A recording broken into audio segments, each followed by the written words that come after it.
It's the crown and the jewel. This is the pier in downtown St. Petersburg, Florida. It juts 3,065 feet into Tampa Bay and serves as a kind of exclamation point to emphasize the city's beautiful waterfront while providing stunning panoramic views of the skyline and bayfront. The pier opened to the public on July 6, 2020. It's the latest in a long line of pleasure piers. The first pier was built in 1854, decades before the city was founded in 1888. A railroad pier was built in 1889 to handle freight and for steamboat passengers. In 1901, the Fountain of Youth Pier opened to promote tourism and development. Next came the Electric Pier in 1905 to showcase St. Pete's embracing modernity. Then came the $1 Million Pier, the grandfather of the new pier. It opened in 1926 at the peak of the land boom in Florida. It had a Mediterranean-style casino at the end with a large ballroom and the WSUN radio station. Unfortunately, when there's a boom, there can also be a bust. The pier opened on the eve of the Great Depression. It survived until 1967, when the casino was demolished to make way for an inverted pyramid. It was intended to become an icon that would represent a modern city, countering St. Pete's image as a sleepy senior citizens retirement community. It survived until 2013, when unavoidable maintenance issues required that it either be totally removed or totally replaced. Somehow, the thought of St. Petersburg becoming peerless overcame any thought of not building a new pier. The new pier would cost $92 million and cover 26 acres. It would not be just another place to go take a long walk.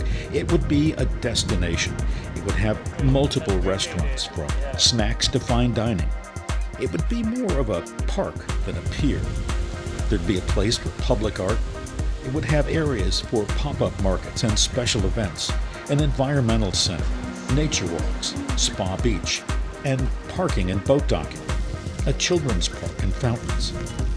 There'd be free tram service, and the view from the rooftop of the 5-story building at the pier's end would offer stunning views and a sea breeze that would keep visitors cool on the hottest days and nights as they sipped their drinks and enjoyed a light meal at the Tiki Lounge.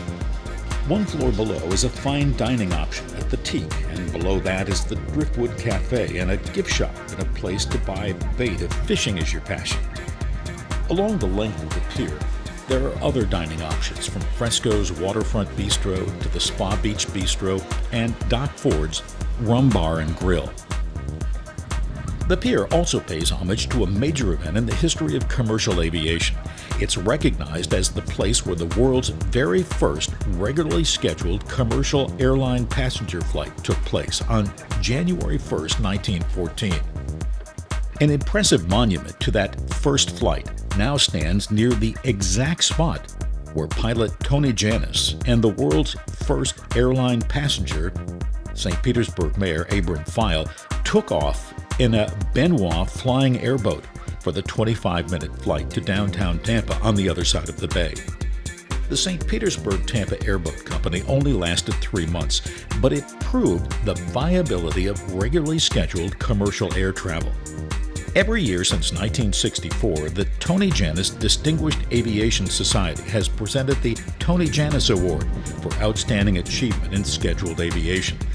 Winners have included many aviation luminaries, including, recently, Captain Sully Sullenberger for his miracle landing of a passenger plane on the Hudson River after birds caused engines to fail soon after takeoff.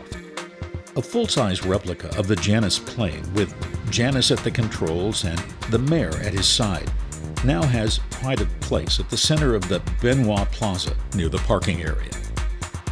The pier opened in the midst of the COVID-19 pandemic of 2020, with major precautions and restrictions being taken for visitor safety. It was not the grand opening the city had hoped for, but it was a welcome symbol of getting back to normal. In normal times, the pier is expected to attract 1.7 million visitors a year.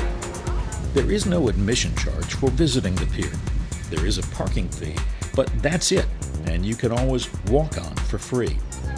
It's a great bargain and a great way to spend a few hours or an entire day. For Time to Travel, this is filled in at the pier in downtown St. Petersburg, Florida.